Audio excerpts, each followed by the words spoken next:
Hello everyone, welcome back to Ajith movie motives YouTube channel. నేను ఈ వీడియోలో రీసెంట్గా జియో హాట్‌స్టార్లో స్ట్రీమింగ్ అవుతున్న క్రిమినల్ జస్టిస్ సీజన్ 4ని ఎక్స్ప్లెయిన్ చేయబోతున్నాను. మీరు కనుక మన ఛానల్ని మొదటి నుంచి చూస్తున్నట్లయితే క్రిమినల్ జస్టిస్ ప్రీవియస్ 3 సీజన్స్ని నేను ఎక్స్ప్లెయిన్ చేశాను. చాలా బాగుంటుంది. అండ్ కొద్దో గొప్ప మన ఛానల్కి రీచ్ వచ్చిందంటే ఈ సిరీస్ని నేను ఎక్స్ప్లెయిన్ చేసినప్పుడే. అంటే ఈ సిరీస్ ఎలా ఉంటుందంటే crime and investigation court room drama తోపు ఉంటుంది. ప్రతి సీజన్లోనూ ఏదో ఒక కేసు రావడం, ఆ కేసుని మిత్ర గారు ఎలా సాల్వ్ చేయడం అనే దాని చుట్టూ స్టోరీ రాసుకుంటారు. ఈ సీజన్ ని ఫ్యామిలీ మ్యాటర్ అని టైటిల్ పెట్టుకుని వచ్చారు. వన్ లైనర్ ఏంటంటే, రాజ్ నాగ్పాల్ అనే ఒక ఫేమస్ డాక్టర్ కి అంజు అనే ఒక భార్య ఉంటుంది. భార్యతో పాటు రోష్ని అనే ఒక ఆమెతో కూడా అఫైర్ లో ఉంటాడు. జనరల్ గా మనందరం అఫైర్ అంటే ఇల్లీగల్ అంటాం కదా, ఇక్కడ లీగల్ గానే వాళ్ళ భార్యకి తెలిసి కూడా తనతో కలిసి ఉంటాడు. చివరికి ఒక రోజు వాళ్ళ ఇంట్లో పని మనిషి రాజ్ గోపాల్ అఫైర్ పెట్టుకున్న ఆమె చనిపోయి కనిపిస్తుంది. ఇంతకీ ఈ హత్య చేసింది ఎవరు, ఇదంతా తెలుసుకోవాలంటే సీజన్ చూడాల్సిందే. చాలా అంటే చాలా బాగుంది. మొదట్లోనే ఈ సోదంతా ఎందుకు అజితానంటే, ట్రస్ట్ మీ గాయస్, ఈ సిరీస్ నన్ను నమ్మి చూడండి, చాలా బాగుంటుంది. ఇంకా ఏ మాత్రం లైక్ చేయకుండా షార్ట్ అండ్ స్వీట్ గా మీ ముందుకు ఈ సిరీస్ ని పెట్టేస్తాను. అంతకంటే ముందు మీకేం చేయాలో తెలుసు కదండి, చిన్న లైక్ అండ్ స్మైల్ తో వీడియోని స్టార్ట్ చేసేయండి. Thank you. ఎపిసోడ్ 1 ఓపెన్ అవగానే లాయర్ మాధవ్ మిశ్రా మీకు అందరికి తెలిసే ఉంటుంది. తెలియని వాళ్ళకి షార్ట్ గా చెప్పాలంటే ఇతను గొప్ప ఫేమస్ లాయర్ అన్నమాట. అసలు వాదించి గెలవలేని కేసుల్ని టేకప్ చేసుకుని గెలిచి ఇప్పుడు ఒక మంచి స్థాయికి వచ్చింటాడు. మాధవ్ మిశ్రా గారి భార్య పేరు రత్న అండ్ మిశ్రా వీళ్ళిద్దరూ ఇప్పుడు కలిసి ఇంట్లో ఉంటుంటారు. రత్నాకి ఒక తమ్ముడు కూడా ఉంటాడు, అతని పేరు దీప్. ఇంకా మాధవ్ మిశ్రాతో పాటు ఒక అమ్మాయి కూడా వర్క్ చేస్తూ ఉంటుంది. ఒక కంపెనీకి సంబంధించి ఒక కేసు గెలిపించడానికి కొంతమంది క్లయింట్స్ వచ్చి మిశ్రా దగ్గరికి ఎక్కువగా డబ్బు ఇవ్వడంతో కాక ఒక కార్ కూడా గిఫ్ట్ గా ఇస్తారు. ఇది మిశ్రాకి కొంచెం నచ్చదు, ఎందుకంటే డబ్బుతో న్యాయాన్ని కొనలేం కదా, అయినా ఈ కేసు టేకప్ చేసినా కూడా నేను గెలవలేను, అలాంటిది ఈ కార్ నాకు ఎందుకు గిఫ్ట్ ఇచ్చారని వాళ్ళతో అన్నా కూడా మొహమాట పడకండి తీసుకోండి అని కార్ ని గిఫ్ట్ గా ఇస్తారు. ఆ తర్వాత దీంతో మిశ్రా వాళ్ళ భార్య రత్న, వాళ్ళ తమ్ముడు, ఇంకో అమ్మాయి అందరూ చాలా హ్యాపీగా ఫీల్ అవుతారు. అన్ని బానే ఉంది, కాకపోతే నాకే కొంచెం గిల్ట్ గా ఉందని మిశ్రా వాళ్ళందరితో చెప్తాడు. రాజ్ నాగ్పాల్ ఇతను ఒక డాక్టర్. వీళ్ళింట్లో కమలా అనే ఒక ఆమె పని మనిషి. ఇప్పుడు కమలా మార్కెట్ లోకి వెళ్ళి ఫిష్ తీసుకుని ఇంటికి రాగానే అక్కడ ఒక దృశ్యాన్ని చూసి భయపడిపోతుంది. అదేంటంటే రాజ్ నాగ్పాల్ ఒడిలో ఒక అమ్మాయి రక్తంతో చనిపోయి కనిపిస్తుంది. ఇది చూడంగానే కమలా గట్టిగా అమ్మగారు అని పిలవగానే లోపలున్న అంజు వచ్చి చూసి షాక్ అవుతుంది. ఇప్పుడే criminal justice A family matter అనే టైటిల్ కార్డ్ పడుతుంది. కట్ చేస్తే ఇంతకు ముందు రోజు ఏం జరిగిందంటే, రాజ్ నాగ్పాల్ కి అంజుకి ఒక కూతురు ఉంటుంది. కూతురు పేరు ఇరా. తనకు కొంచెం ప్రాబ్లం అనమాట, హెల్త్ ఇష్యూస్ ఉంటుంది, లో షుగర్ లెవెల్స్ అండ్ ఐసైట్ కూడా ఎక్కువగానే ఉంటుంది. దీంతో వాళ్ళ నాన్న ఎక్కువ ప్రేమతో ఉంటాడు ఇరా మీద. జనరల్ గా ప్రతి తండ్రి కూతురు మీద ప్రేమతో ఉంటాడు, కానీ ఇరా అంటే ఈ లోపాలు ఉండడం వల్ల చాలా ఇష్టం. నెక్స్ట్ డే ఇరా బర్త్డే కావడంతో నాన్న నన్ను వెకేషన్ కి బయటికి తీసుకెళ్ళని ప్రతిమలాడుకుంటుంది. Okay doctor and father trip నేను ఆల్రెడీ ప్లాన్ చేసేసాను అని తనని సంతోష పెడతాడు. అయితే ఇప్పుడు ఇరాన్ చూసుకోవడానికి కేర్ టేకర్ గా రోష్ని అనే ఒక అమ్మాయి వస్తుంది. ఇంతకు ముందు చెప్పాను కదా, రాజ్ నాగ్పాల్ ఒక అమ్మాయితో అఫైర్ లో ఉన్నాడని. ఆ అమ్మాయి రోష్నినే. రోష్ని వచ్చి రాజ్ ని హగ్ చేసుకుని ఇరాతో టైం స్పెండ్ చేస్తుంది.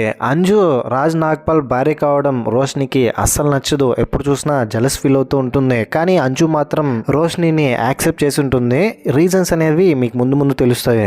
ఆ తర్వాత హాస్పిటల్కి వెళ్ళిన తర్వాత ఒక డాక్టర్ రాజ్ నాగ్పాల్ దగ్గరికి వచ్చి, ఇట్స్ నాట్ క్యాన్సర్, మీరు భయపడాల్సింది ఏం లేదని వాళ్ళ కూతురు రిపోర్ట్ ఇస్తాడు. రిపోర్ట్ లో హైపోగ్లాస్మి అనే ఒక డిసీజ్ వచ్చింది, కంగారు పడాల్సింది ఏం లేదు, వీలైనంత తొందరగా క్యూర్ అయిపోతుంది అని డాక్టర్ చెప్తాడు. ఈ విషయం అక్కడికి వచ్చి రోష్ని కూడా తెలుసుకుని చాలా హ్యాపీగా ఫీల్ అవుతుంది. తను రావడానికంటే ముందు రాజ్ నాగ్పాల్ అంజుకు ఫోన్ చేసి ఈ విషయం చెప్పాలనుకుంటాడు. అంతలోపే రోష్ని రావడంతో కట్ చేస్తాడు. అంజు ఇప్పుడు కాల్ చేస్తే రోష్ని నాగ్పాల్ని గట్టిగా హగ్ చేసుకునేస్తుంది. ఆ రోజు ఈరా బర్త్డే కావడంతో ఒక పార్టీ ఉంటుంది. ఈ పార్టీలోకి రాజ్ నాగ్పాల్ రోష్నిని కూడా ఇన్వైట్ చేస్తాడు. తనకి ఇష్టం లేకపోయినా, నా ఫ్రెండ్స్ అందరూ నీతో కూడా ఫ్రెండ్స్ గా ఉండాలనేదే నా కోరిక, నువ్వేం కంగారు పడకుండా, ఎవరు నిన్ను ఏమనరు, నువ్వు పార్టీకి వచ్చేయచ్చని తనని కన్విన్స్ చేసి ఈవినింగ్ రమ్మంటాడు. రాజ్ నాగ్పాల్ ఇంటికి వెళ్ళిన తర్వాత అంజుతో మన అమ్మాయికి క్యాన్సర్ కాదు వేరొక డిసీజ్ అని ఆ డిసీజ్ గురించి చెప్పి ఆ రోజు రాత్రి జరిగే పార్టీ గురించి డిస్కస్ చేస్తున్నారు. నైట్ అయిపోతుంది. ఈ పార్టీకి ఫైనల్ గా రోష్ని కూడా వస్తుంది. భయంతో ఎవరైనా చూస్తే ఏమనుకుంటారో అని. Almost Raj Nagpal friends and relatives అందరికి రోష్నికి నాగ్పాల్ కి ఉన్న రిలేషన్ తెలుసు. కానీ రోష్ని మాత్రం అన్కంఫర్టబుల్ గా ఫీల్ అవుతుంది. ఒక భార్యగా ఇక్కడికి వచ్చింటే నా రెస్పెక్ట్ ఇంకా బాగుండేదేమో అని. అద్దం దగ్గరికి వెళ్ళి లిప్స్టిక్ ఎక్కువ రాసుకుంటూ ఉంటే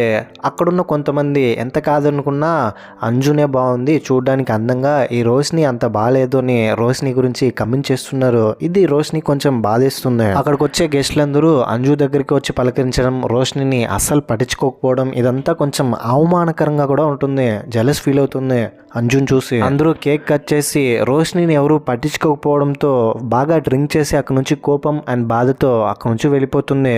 తను వెళ్ళిపోతుంటే బ్యాక్ సైడ్ నుంచి ఎవరో వీడియో రికార్డ్ చేస్తున్నారు. రోష్ని వెళ్ళిపోయిందని రాజ్పాల్కి తెలిసి కాల్ చేసినా కూడా లిఫ్ట్ చేయట్లేదు. నెక్స్ట్ డే మార్నింగ్ 6:45కి లేచి యాజ్ యూజువల్ రోష్ని కాల్ చేస్తే తను ఫోన్ తీయడు, మెసేజ్ చేస్తాడు, మెసేజ్ కూడా రిప్లై ఇవ్వడు. ఇంకా జాగింగ్కి వెళ్తాడు బయట. కొంతసేపు బయటే ఉండి కొంచెం అప్సెట్ గా అనిపించడంతో ఇంటికి వచ్చేస్తాడు. ఇంటికి వచ్చిన తర్వాత ఇంటి పని మనిషి కమల చేపలు తీసుకుని డోర్ ఓపెన్ చేసి చూస్తే రాజ్ నాగ్పాల్ ఒడిలో రోష్ని బాడీ ఉంటుంది రక్తంతో. అది చూసి భయపడిపోయి గట్టిగా అరిస్తే అంజు అక్కడికి వచ్చి ఏంటి నాగ్ గట్టిగా అరిచి ఏమైందని పోలీసులకు ఫోన్ చేస్తుంది ఇక్కడ ఒక యాక్సిడెంట్ జరిగిందని. దాంతో ఆ ఏరియా ఇన్స్పెక్టర్ గౌరీ కరుణాకర్ ఒక కానిస్టేబుల్ వీళ్ళిద్దరూ కలిసి ఫైనల్ గా బాడీని కలెక్ట్ చేస్తారు. అసలు రోష్ని చనిపోవడానికి కారణం ఏంటి, మొదటగా ఈ విషయాన్ని ఎవరు చూశారు, ఇదంతా తెలుసుకుని నాగ్పాల్ కి రోష్నికి ఉన్న రిలేషన్షిప్ ఏంటి అని మొత్తం తెలుసుకుంటారు. రోష్ని బాడీ దగ్గరికి వెళ్ళి దేంతో అటాక్ చేస్తారని అటాక్ చేసిన వస్తువుని చూస్తే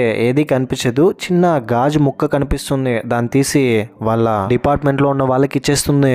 అక్కడున్న రాజ్ నాగ్పాల్ దగ్గరికి వెళ్ళి నేను ఈ ఏరియా ఇన్స్పెక్టర్ గౌరీ కరుణాకర్, ఇక్కడ ఏం జరిగిందో నువ్వు ఏం చూసావో మాత్రం చెప్పు అని అంటే నేను చాలా రిగ్రెట్ ఫీల్ అవుతున్నాను, రోష్నిని కాపాడలేకపోయాను, నా ఒళ్ళోనే చనిపోయింది అని చెప్తాడు. ఆ తర్వాత అంజు దగ్గరికి వెళ్ళి చూడమ్మా ఇక్కడ ఏం జరిగిందో నువ్వు ఏం చూసావో అది మాత్రం చెప్పు, ఒక్క డీటెయిల్ కూడా మిస్ అవ్వకుండా అని అంజుని అడిగితే నేను లోపల నా కూతురు ఇరాకి మెడిసిన్స్ ఇస్తూ ఉంటే కమల గట్టిగా అరవడంతో వచ్చి చూసేసరికి రాజ్ నాగ్పాల్ ఒళ్ళో రోష్ని ఉంది, దాంతో మీకు కాల్ చేశానని జరిగిందంతా చెప్పేస్తుంది. మీ ఇద్దరు విడాకులు తీసుకున్నారా, రోష్ని ఎవరంటే రోష్ని రాజ్ నాగ్పాల్ వీళ్ళిద్దరూ రిలేషన్షిప్ లో ఉన్నారు అని చెప్తుంది. ఎన్ని సంవత్సరాల నుంచి ఉన్నారంటే 1 year నుంచి ఉన్నారు.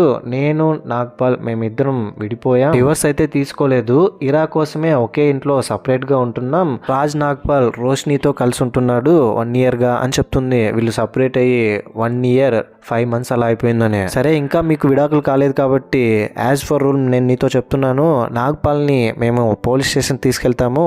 యాజ్ ఆఫ్ నవ్ అయితే అరెస్ట్ చేయట్లేదు, కేవలం క్వశ్చన్స్ మాత్రమే అడుగుతాము. క్రైమ్ జరిగిన ప్లేస్ లో నుంచి ఏ వస్తువు మీరు ముట్టుకోకూడదు అని చెప్తే అది ఇరాక్ సంబంధించిన కొన్ని మెడిసిన్స్ అక్కడే ఉంది, మీరు పర్మిషన్ ఇస్తే అది మాత్రం తీసుకొచ్చేస్తాను మేడం అని రిక్వెస్ట్ చేసుకుంటుంది అంజు గౌరీ గారితో. సరే నువ్వు మాత్రం అక్కడికి వెళ్ళకు, మెడికల్ సంబంధించింది కాబట్టి మా కానిస్టేబుల్ ఒకరిని పంపించి తీసుకొచ్చి ఇవ్వమంటానని అక్కడి నుంచి ఫైనల్ గా రాజ్ నాగ్పాల్ ని పోలీసులు తీసుకెళ్తారు. సొంత ఆఫీస్ పెట్టుకున్న లాయర్ మాధవ్ మిశ్రా, వాళ్ళ భార్య రత్న, ఇంకా కొంతమంది అక్కడే ఉంటే సరిగ్గా అప్పుడే అంజు లాయర్ మిశ్రా గారి దగ్గరికి వెళ్ళి తన ప్రాబ్లం చెప్పి కేసు టేకప్ చేయమంటుంది. స్టేషన్లోకి వెళ్ళిన తర్వాత గౌరీ కరుణాకర్ పక్కనుండే అతనితో ఎవరైనా మర్డర్ ఎందుకు చేస్తారు, ఈ అమ్మాయిని చూస్తే ఎవరో కోపంతో కాదు ఇంకెవరో ఏదో మోటివ్ తో చంపినట్టుందని అతనితో అంటుంది. ఇంటి పని మంచి కమలాన్ని పిలిపించి గౌరీ కరుణాకర్ చూడమ్మా నువ్వే ఈ కేసులో ఐ విట్నెస్, ఇప్పుడు నువ్వు ఏం చూసినా మాతో నిర్మోహమాటంగా చెప్పాల్సిందే, లేదంటే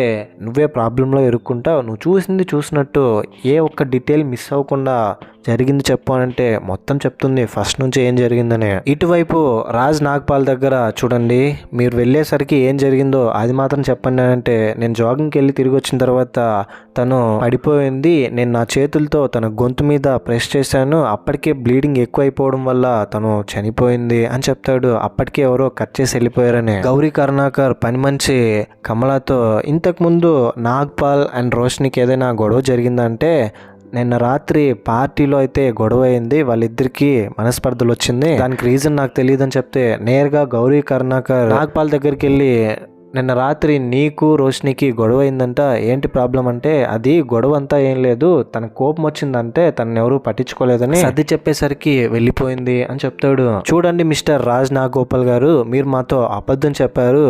ఏం చెప్పారు అప్పుడే మీరు? రోషినికి నాకేం గొడవ జరగలేదన్నారు కదా, పని మనిషి ఏమో జరిగిందని చెప్తోంది.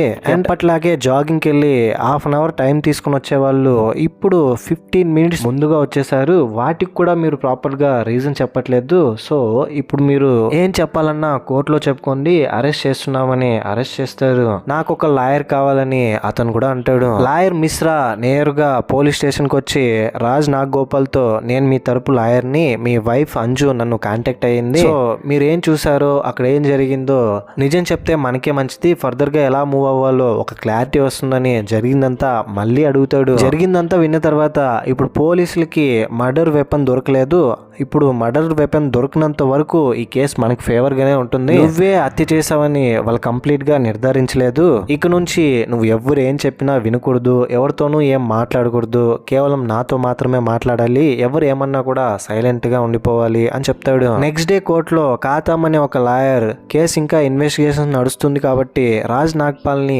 బయటికి పంపించకూడదు, పోలీసుల కస్టడీలో ఉండాలి అని అంటాడు. దాంతో లాయర్ మిశ్రా, రాజ్ నాగ్పాల్ వచ్చేసి ఒక ప్రసిద్ధి చెందిన వైద్యుడు, ఈయన ఇప్పుడు స్టేషన్లో ఉండడం అంత కరెక్ట్ కాదు, అందరూ జడ్జ్ చేశారు, తప్పెవరదని, తెలియకుండానే ఇమేజ్ డ్యామేజ్ అయ్యే అవసరం ఉంది, బెయిల్ ఇవ్వాలి అని కోరితే జడ్జి గారు బెయిల్ ఇవ్వరు. కోర్టులో నుంచి లాయర్ మిశ్రా బయటకు వస్తూ ఉంటే శౌర్య అనే ఒక అతను అక్కడికి వచ్చి, మిశ్రా గారు మేము చెప్పినంత వరకు మీరు ఒక corporate litigator and CLU play role అనేది మర్చిపోకండి, మీకు ఏ క్లయింట్ వచ్చినా ఫస్ట్ మా దగ్గరకు వచ్చే రావాలని, ఈ కేసులో డాక్టర్ రాజ్ నాగ్పాల్ ఫేమస్ కాబట్టి మీ సాధారణ ముఖం ఫేమస్ అయిపోవాలని ఈ కేసుని మీరు టేకప్ చేయలేదు కదా అని చిన్న జలకిచ్చి షేక్ హ్యాండ్ ఇచ్చి అక్కడి నుంచి వెళ్ళిపోతాడు. ఇంతకు ముందు ఒక కేసులో కార్ ఇచ్చింటారని చెప్పాను కదా, ఆ కేసుకి శౌర్యకు కూడా లింక్ ఉంటుంది. ఫారెన్సిక్ రిపోర్ట్ లో డాక్టర్ రోషిని బాడీని చూసి ఎలాంటి రేప్ జరగలేదు, ఎలాంటి స్ట్రగుల్ జరగలేదు, ఇంకా బాడీలో ఏ పార్ట్కి డ్యామేజ్ అవ్వలేదు, కేవలం గొంతు మీద లెఫ్ట్ సైడ్లో మాత్రం కట్ చేసినట్టు మనకు కనిపిస్తుంది. కోసిన దాన్ని బట్టి చూస్తే కట్ చేసిన వాళ్ళు ఖచ్చితంగా రైట్ హ్యాండ్ అయి ఉండాలి, రైట్ హ్యాండ్ యూస్ చేసిన వాళ్ళు అయి ఉండాలి కోసిన విధానం బట్టి. చూస్తుంటే ఏదో షార్ప్ వెపన్ బ్లేడ్ లాంటి వాటితో కోసినట్టుంది అని చెప్తాడు గౌరీ కరుణాకర్తో. ఇంట్లో రాజ్ నాగ్పాల్ కూతురు ఇరా ఫుల్ డిప్రెస్ అయిపోతుంది, నాన్న ఎక్కడా అని అంజు అడిగితే నాన్నని పోలీసులు క్వశ్చన్ చేయడానికి తీసుకెళ్లారు, రావడానికి టైం పడుతుంది, నువ్వు యాక్సెప్ట్ చేయాలి అని చెప్తే వాళ్ళ నాన్నమ్మ, కనీసం ఇరాకైనా ఈ విషయాన్ని దాచిపెట్టించవచ్చు కదా అంటే, ఎప్పటికైనా ఈ విషయం తెలియాల్సిందే, సో ముందే దీన్ని యాక్సెప్ట్ చేయడం మంచిది అని చెప్తుంది. ఇరా లోపలికి వెళ్ళి డోర్ వేసుకుని ఏడుస్తూ ఉంటుంది నాన్నని తలుచుకుంటూ. ఇరా ఉన్న సిచ్యువేషన్ చూసి అండ్ రాజ్ నాగ్పాల్ స్టేషన్లో ఉండడం చూసి అంజు కూడా ఫుల్ ఎమోషనల్ అయ్యేట్ చేస్తుంది.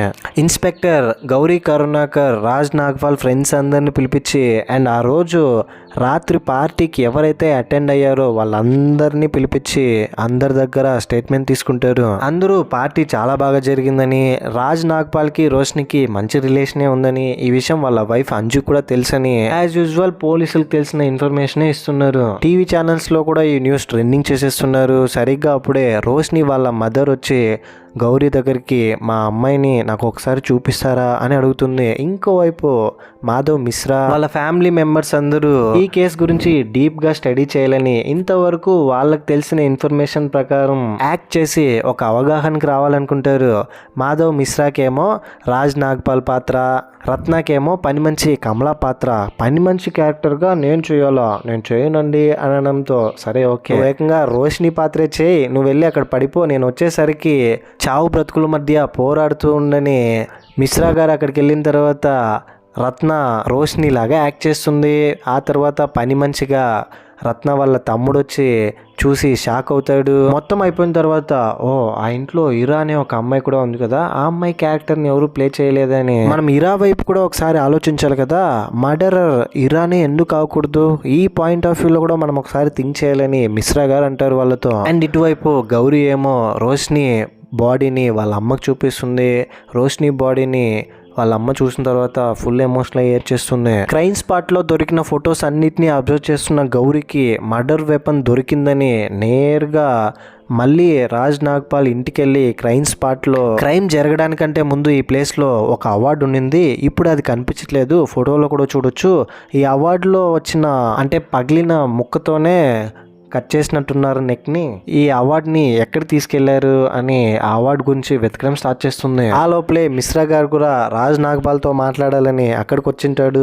వీళ్ళిద్దరూ ఒకరినొకరు చూసుకొని మీకు ఆల్ ది బెస్ట్, మాకు కూడా ఆల్ ది బెస్ట్ అని ఒకరితో ఒకరు చెప్పుకుంటారు. అక్కడ నుంచి పోలీసులు వెళ్ళిపోయిన తర్వాత మిశ్రా గారు అంజుతో, చూడండి మీ కూతురు ఇరా గురించి మాకు కొంచెం ఇన్ఫర్మేషన్ కావాలి అంటే మీరు ఏం అడగాలనుకుంటున్నారో నాకు అర్థమైంది, మీరు మీ టైం వేస్ట్ చేయకండి, ఇరాన్ మీరు అనుమానించకండి. ఆ రోజు అలా జరిగినప్పుడు తన రూమ్లోనే ఉండింది, రూమ్ కూడా లాక్ చేసి ఉండింది, చాలా సెన్సిటివ్ అండ్ పేషెంట్ కూడా.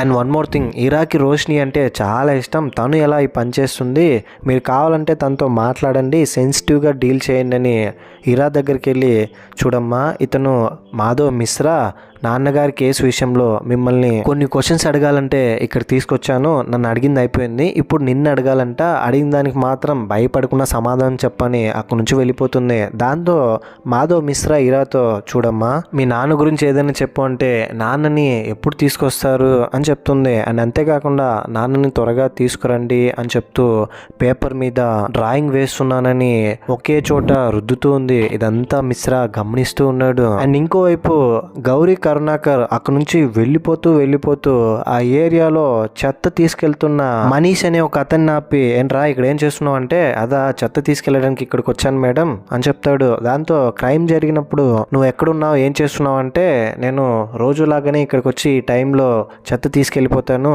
అని చెప్తాడు. అండ్ ఇటు మిశ్రా గారేమో ఇరాతో, ఆ రోజు రోష్ని చనిపోయినప్పుడు ఎవరి గొంతైనా నీకు వినిపించిందా, ఎక్కడైనా విన్నట్టు, లేదా పరిచయమైన వాళ్ళ గొంతులు గట్టిగా వినిపించిందా అంటే, అలా ఏం లేదు, నేను రెస్ట్ తీసుకోవాలని గట్టిగా అరిచి ఒక కైండ్ ఆఫ్ స్టేటస్లోకి వెళ్ళిపోతుంది. దాంతో విషయం అర్థం చేసుకున్న మిశ్రా అక్కడి నుంచి వచ్చేస్తాడు. ఇన్స్పెక్టర్ గౌరీ కరుణాకర్కి ఏమో మర్డర్ వెపన్ ఆ అవార్డు అని తెలిసిపోయింది కదా, ఆ అవార్డుని చెత్త తీసుకెళ్లే అతను మనీషే తీసుకెళ్లి చెత్త కుప్పలో పడేసి ఉంటారని, ఏ ప్లేస్లో చెత్త కుప్పలు వేశారు ఆ ప్లేస్ తెలుసుకుని మొత్తం వెతికిస్తుంది డిపార్ట్మెంట్తో మర్డర్ వెపన్ కోసం. ఇంకో విషయం ఏంటంటే, మాధవ్ మిశ్రా వెళ్ళిపోతూ అప్పటి వరకు ఇరా వేసిన డ్రాయింగ్ చూస్తాడు. అందులో ఒక అమ్మాయి బొమ్మ ఉంటుంది, అది కూడా కొంచెం వంకరగా. కట్ చేస్తే మొదట్లో ఇరాకి కేర్ టేకర్గా రోష్ని ఇంటికి వచ్చినప్పుడు రోష్ని ఇరాని చాలా బాగా కేర్ చేయడం, ఇదంతా రాజ్ నాగ్పాల్కి చాలా బాగా నచ్చేస్తుంది. రోష్నికి కాంప్లిమెంట్ కూడా ఇస్తాడు. అప్పుడప్పుడే రాజ్ నాగ్పాల్ రోష్నితో దగ్గరయ్యే రోజులవి. ఇదంతా గుర్తు తెచ్చుకుని ఇప్పుడు స్టేషన్లో సడన్గా ఉలిక్కి పడతాడు. మార్నింగ్ అవగానే అంజు రోజులాగానే నిద్ర చూస్తే ఈరా రెడీ అయి కనిపిస్తుంది. అమ్మ నేను ఈరోజు స్కూల్కి వెళ్ళాలి, ఎగ్జామ్ ఉంది అని చెప్తుంది. చూడు ఈరా, బయట జరుగుతున్న విషయాలన్నీ నువ్వు తలకెక్కించుకోకు, చాలా మంది నిన్ను చాలా మాటలు అంటారు, ఎవరు ఏమన్నా కూడా నో కమెంట్ అని చెప్పాలి, దేనికి భయపడకు నేనున్నానని ధైర్యం చెప్పి స్కూల్కి పంపిస్తుంది అంజు ఇరాని. మాధవ్ మిశ్రా అండ్ అతని అసిస్టెంట్ అమ్మాయి వీళ్ళిద్దరూ కలిసి ఇరాని ట్రీట్ చేస్తున్న డాక్టర్ దగ్గరికి వెళ్ళి అసలు ఇరా ప్రాబ్లం ఏంటి, తనకున్న డిజీజ్ ఏంటి, ఇదంతా తెలుసుకుంటారు డాక్టర్తో. మిశ్రా డాక్టర్తో, సార్ మిరా ఏదైనా వైలెంట్ బిహేవియర్తో ఎప్పుడైనా ఈ మధ్య కాలంలో కనిపించిందా అంటే, ఏం మాట్లాడుతున్నారు మీరు, ఇరా చాలా సెన్సిటివ్ 13 ఏళ్ళ టీనేజ్ అమ్మాయి, ఏం చెప్పాలనుకుంటున్నారో నాకు అర్థమైంది, ఇరా రోష్నిని చంపలేదు కూడా, రోష్ని అంటే ఇరాకి చాలా ఇష్టం, మీరు ఇక్కడ నుంచి వెళ్ళిపోండి అని కోపంతో మాధవ్ మిశ్రాని అసిస్టెంట్ని అక్కడి నుంచి పంపించేస్తాడు. నేనేమన్నాను అతన్ని అంతలా కోపట్టాడని మాధవ్ మిశ్రా అమ్మాయితో అంటాడు. ఆ తర్వాత స్కూల్లో ఇరా దగ్గర టీచర్ మ్యూజిక్ క్లాస్లో అందరూ డెస్క్కి ఇద్దరు కూర్చోండి అని చెప్తే ఇరా పక్కన మాత్రం ఎవరు కూర్చోరు. దాంతో ఇరా మేడంతో, నేను ఒక్కటే ఉన్నాను, నాకెవరు పార్ట్నర్ లేదు అంటే, ఏం పర్లేదు నువ్వు ఒకటే మ్యూజిక్ ప్లే చేయని మ్యూజిక్ ప్లే చేయమంటుంది. టీచర్ అక్కడ నుంచి వెళ్ళిపోయిన తర్వాత కొంతమంది పిల్లలు ఒక బొమ్మను తీసుకెళ్లి ఇరా పక్కన పడేసి, ఇప్పుడు దొరికింది నీకు పార్ట్నర్ అని ఇరాని కిండల్ చేస్తున్నారు. దాంతో ఇరా కోపం వచ్చి పెన్తో ఆ బొమ్మ మీద అటాక్ చేస్తుంది. ఫుల్ కోపంతో పిల్లలందరూ కిండల్ చేస్తుంటే స్టేషన్లో ఉన్న రాజ్ నాగ్పాల్ దగ్గరికి అంజు వెళ్ళి, బానే ఉన్నావా అని అంటే, రాజ్ నాగ్పాల్ ఇరా గురించి అడుగుతాడు. ఇరాని ఇక్కడ తీసుకురాకు, ఏం చెప్పకు, నాకేమైందని, తొందరగా బయటకు వచ్చేస్తానని మాత్రం చెప్పు అని చెప్తాడు. ఇంకోవైపు ఈ కేసుకి ఆపోనెంట్ లాయర్ గా ఉన్న కదం సార్ మాధవ్ మిశ్రాని ఎదుర్కోగలడా అని, ఇప్పుడు ఈ అమ్మాయి ఒకసారి దీని గురించి ఆలోచించండి అని చెప్తుంది. దాంతో అతను నేను థింక్ చేస్తాను అని చెప్తాడు. స్కూల్లో నుంచి ఇరా తిరిగి వచ్చిన తర్వాత తర్వాత భయపడుతూ కంగారుగా ఉంటే అంజు అక్కడికి వచ్చి ఏమైందని అంటే స్కూల్లో ఈ విధంగా నన్ను అందరూ కిండల్ చేస్తున్నారని చెప్తూ బాధపడుతుంది. వాళ్ళ బామ్మ ఈ టైంలో రోషిని ఉంటే అంజుని కామ్ చేసేది. ఇప్పుడు చూడు ఏం జరిగిందో అని చెప్తే లైట్గా అంజు ఫేస్ మారిపోతుంది. మాధవ్ మిశ్రా గారి దగ్గరికి శౌర్య వచ్చి ఎలాగో మీరు ఈ కేసు ఓడిపోతారు అని కంపెనీకి సంబంధించిన కొన్ని రూల్స్ చెప్పి అక్కడి నుంచి వెళ్ళిపోతాడు. సరిగ్గా అప్పుడే బ్రేకింగ్ న్యూస్ టీవీలో. రోషిని మర్డర్ కేసులో రాజ్ నాగ్పాల్ని పోలీసులు అరెస్ట్ చేసి తీసుకెళ్లారు. నిజానికి వాళ్ళు మర్చిపోయిన ఒక విషయం ఏంటంటే అదే అపార్ట్మెంట్ లో చెత్త తీసుకెళ్లే మనీష్ గురించి మాకు కొన్ని నిజాలు తెలిసాయి. అతనికి కోరికలు ఎక్కువ, అమ్మాయిల పట్ల అశ్లీలమైన చిత్రాలను చూస్తూ ఆడవాళ్ళని అసభ్యకరంగా వీడియోస్ తీస్తూ ఉంటాడు. దానికి సంబంధించిన క్లిప్స్ కూడా మా దగ్గర ఉన్నాయని ప్లే చేస్తూ ఉంటారు. అతనికి ఆ బిల్డింగ్ లో అన్ని చోట్ల యాక్సెస్ ఉంది, అతనే పని చేసి ఉండొచ్చు కదా అని పోలీసులు ఈ విషయాన్ని కనిపెట్టలేకపోయారని మీడియాలో రావడంతో మాధవ్ మిశ్రా చూసి షాక్ అవుతాడు. ఏంటిది ఇలా జరిగిందని. రాజ్ నాగ్పాల్ వల్ల అమ్మ ఇక నా కొడుక్కి ఏ భయం లేదు, మనీషే తప్పు చేశాడు అని చెప్తుంది అంజుతో. టీవీలో సర్క్యులేట్ అవుతున్న న్యూస్ ని ఫైనల్ గా ఇన్స్పెక్టర్ గౌరీ కూడా చూసి మనీష్ ని అరెస్ట్ చేసి పోలీస్ స్టేషన్ తీసుకెళ్తారు. మాధవ్ మిశ్రా గారి దగ్గరికి వాళ్ళ భార్య రత్న తమ్ముడు దీప్ వచ్చి, బావగారు ఈ ఘనకార్యం ఎవరు చేశారనుకున్నారు? నేనే చేశాను. మీడియా వాళ్ళకి మనీష్ గురించి ఇన్ఫర్మేషన్ ఇచ్చింది నేనే. మీరు రాజ్ నాగ్పాల్ వాళ్ళ ఇంటికి వెళ్ళినప్పుడు నేను మీతో పాటు వచ్చాను కదా, మీరు నన్ను కిందే వదిలేసి వెళ్ళిపోయారు. అప్పుడే నేను అక్కడ చెత్త తీసుకెళ్తున్న మనీష్ని చూశాను. చూడ్డానికి కొంచెం అనుమానాస్పదంగా కనిపించాడు. అప్పటి నుంచి నేను అతన్ని ఫాలో అవుతూ వచ్చాను. దాంతో నాకు తెలిసింది ఏంటంటే వాళ్ళను అసభ్యకరంగా వీడియోస్ తీస్తున్నాడని. ఒక బస్ లో బ్యాడ్ గా అమ్మాయిల థైస్ ని వీడియోస్ తీస్తుంటే నేను దాన్ని చూసి వీడియో తీసి మీడియాలో నా ఫ్రెండ్ కి పంపించాను. దాంతో నా ఫ్రెండ్ గారు దీన్ని వైరల్ చేశాడు అని చెప్తాడు. బావగారు నేను మంచి పనే చేశాను కదా, నన్ను మెచ్చుకుంటున్నారు కదా అని ఫుల్ ఎగ్జైటెడ్ గా చెప్తే మాధవ్ మిశ్రా మాత్రం కోపంతో, ఒరే పిచ్చోడా నువ్వు ఏం చేసావో నీకు అర్థమవుతుందా, దరిద్రం అని పనిచేసి వచ్చావు నువ్వు. ఈ విషయం నువ్వు ముందు నాతో చెప్పింటే కోర్టులో ఈ విషయం తెలిసి ఇన్వెస్టిగేషన్ ని ప్రాపర్గా చేయాలి, పోలీసులు ఏదో ఇందులో తప్పు చేస్తున్నారని అందరి ముందు బయట పెట్టేవాడిని. ఇప్పుడు పోలీసులు అలర్ట్ అయిపోతారు, వాళ్ళకి మనమే ఇన్ఫర్మేషన్ ఇచ్చినట్టు అయిందని అతన్ని బాగా తిడతాడు. ఇంత మూర్ఖుడిలా ఉన్నావు ఏంటి నువ్వు అని. అంటే బావా మీలాగా నేను కూడా అవ్వాలని నీలాగా థింక్ చేశాను అని చెప్పి, నాలాగే ఆలోచిస్తున్నావు, సమయం వచ్చినప్పుడు మాత్రమే మనకు తెలిసిన దాన్ని రివీల్ చేయాలి ఇలాంటప్పుడు అని చెప్తాడు. ఆ తర్వాత ఇన్స్పెక్టర్ గౌరీని వాళ్ళ పై అధికారి పిలిపించి, చూడమ్మా నువ్వు ఈ కేసులో చాలా పెద్ద నెగ్లెక్ట్ చేసేసావు, మనీష్ గురించి ఎంక్వైరీ చేయలేదు. ఈ విషయం ఇప్పుడు టీవీలో రావడంతో న్యూస్ ఛానల్స్లో డిపార్ట్మెంట్ వాళ్ళని క్వశ్చన్ చేస్తున్నారు అందరూ. ఇంకా వేరే ఆప్షన్ లేక ఈ కేసుకి కొత్త ఇన్స్పెక్టర్ని ఇంట్రడ్యూస్ చేస్తున్నాను, అతను నీ భర్త హర్ష అని చెప్తాడు. పర్సనల్గా తీసుకోకు, ఫీల్ అవ్వకని. గౌరీ కరుణాకర్ భర్త హర్ష ఫైనల్గా కొత్త ఇన్స్పెక్టర్గా స్టేషన్లో ఛార్జెస్ తీసుకుని లోపలున్న మనీష్ దగ్గరికి వెళ్ళి, చూడు నేను అందరు పోలీసులా కాదు, నీలాంటి వాళ్ళని చాలా మంది చూశాను, నేను కొట్టే కొట్టుడికి ఒక మూగవాడిని కూడా గలగల మాట్లాడేలాగా చేసేంత సత్తా ఉంది నాకు. టైం వేస్ట్ చేయకుండా నిజమేంటో చెప్పు, నువ్వే కదా అమ్మాయిని ఏదో చేసావు, అమ్మాయిలను ఎందుకు వీడియో తీస్తున్నావు, నీ గురించి నాకు మొత్తం తెలుసని కొడుతూ ఉన్నాడు. ఇంకోవైపు మాధవ్ మిశ్రా ఏమో, ఇక నుంచి నేను సిఎల్ఈలో పనిచేయడం కుదరదు, నాకు ఇచ్చిన కార్ని మళ్ళీ వాళ్ళకే ఇచ్చేస్తాను, నాకు నా ఆత్మగౌరవమే ఇంపార్టెంట్ అని తిరిగి వాళ్ళకే కారు ఇచ్చేసి వచ్చేస్తాడు. ఇక్కడ ఇన్స్పెక్టర్ హర్ష మనీష్ వాటర్ అడుగుతూ ఉంటే ఇతను గ్లాస్లో ఉన్న నీళ్లు మొత్తం తాగేసి మనీష్ మొహం మీద విసిరేస్తే మనీష్ లెఫ్ట్ హ్యాండ్తో గ్లాస్ని పట్టుకుంటాడు. సో దీని ద్వారా అతనికి అర్థమయ్యేది ఏంటంటే మనీష్ లెఫ్ట్ హ్యాండ్ యూజ్ చేసే ఒక పర్సన్. యాజ్ ఆఫ్ నౌ వీళ్ళకున్న ఇన్ఫర్మేషన్ ప్రకారం, డాక్టర్లు ఇచ్చిన రిపోర్ట్ ప్రకారం ఖచ్చితంగా రైట్ హ్యాండ్తోనే కట్ చేశారు రోషిని నెక్ని. మనీష్ చేసే ఛాన్సెస్ చాలా తక్కువ ఉన్నాయి సార్ అని నేరుగా పై అధికారి దగ్గరికి వెళ్ళి హర్ష చెప్తాడు. సరిగ్గా అప్పుడే గౌరీ దగ్గర కానిస్టేబుల్ మనీష్ ఫోన్లో ఒక వీడియో కనిపించింది, ఈ వీడియో చూసి మీరే షాక్ అవుతారు చూడండి అని ఆ వీడియోని చూపిస్తాడు. రాజ్ నాగ్పాల్ అండ్ అతని భార్య అంజు వీళ్ళిద్దరూ కారులో కిస్ చేసుకుంటూ ఉన్నారు. ఇది చూసిన తర్వాత వాళ్ళు చెప్పిన ఇన్ఫర్మేషన్ ప్రకారం 1.5 year కంటే ముందే వాళ్ళు విడిపోయారు, సపరేట్ గా ఉన్నారు. కానీ ఈ వీడియో ఏంటి, and Manish left hand use చేసే పర్సన్ అతను చంపే ఛాన్సే లేదని వీళ్ళకి అర్థమవుతుంది. ఆ వీడియో 2 వారాల క్రితమే తీసింటాడు. రోష్ని చనిపోవడానికంటే ముందు వాళ్ళిద్దరూ విడిపోయి ఉన్నారు కదా, వాళ్ళిద్దరూ కిస్ చేస్తున్నట్టు ఇప్పుడు మనం చూస్తున్న వీడియో ఏదైతే ఉందో చాలా అనుమానాలకి దారితీస్తుంది. అంటే రాజ్ నాగ్పాల్, అంజు వీళ్ళిద్దరూ అబద్ధం చెప్తున్నారని వీళ్ళకి అర్థమవుతుంది. ఇంతటితో 3వ ఎపిసోడ్ ఎండ్ అయిపోతుంది. యాజ్ ఆఫ్ నౌ ఈ సిరీస్ లో 3 ఎపిసోడ్స్ మాత్రమే స్ట్రీమింగ్ అయింది, మిగతాది రేపు వస్తుంది. ప్రతి వారం కొన్ని ఎపిసోడ్స్ వస్తుంది, గురువారం. కావాలంటే మీరు జియో హాట్స్టార్లో చెక్ చేసుకోండి. స్ట్రీమింగ్ అయిన వెంటనే చూసేసి ఆ ఎపిసోడ్స్ని కూడా మీ ముందుకు తీసుకొచ్చేస్తాను. మొత్తం 3 ఎపిసోడ్స్ చూసిన తర్వాత మీకు ఎలా అనిపించింది, నా ఎక్స్ప్లెనేషన్స్తో పాటు ఈ సిరీస్ పై మీ ఒపీనియన్ ఏంటి, రోష్నీని ఎవరు చంపారని మీరు అనుకుంటున్నారు, ఇదంతా కింద కమెంట్ బాక్స్లో తప్పకుండా నాతో షేర్ చేసుకోండి. నెక్స్ట్ పార్ట్ కోసం, నెక్స్ట్ ఎపిసోడ్స్ కోసం ఎంతమంది వెయిట్ చేస్తున్నారు అనేది కూడా. ఇలాంటి కైండ్ ఆఫ్ మరిన్ని ఎక్స్ప్లెనేషన్ వీడియోస్ కోసం మన ఛానల్ని సబ్స్క్రైబ్ చేసి బెల్ ఐకాన్ క్లిక్ చేసేయండి. చాలా మంది మన వీడియోస్ అయితే చూస్తున్నారు కానీ సబ్స్క్రైబ్ చేసుకోవట్లా. Please try to subscribe. మీకు గనక నా ఎఫర్ట్స్ నచ్చితే ఇంకో ఇలాంటి ఇంట్రెస్టింగ్ వీడియోతో మీ ముందుంటాను. అంతవరకు సేఫ్గా ఉండండి, నవ్వుతూ ఉండండి, నవ్విస్తూ ఉండండి. Thank you. జై హింద్.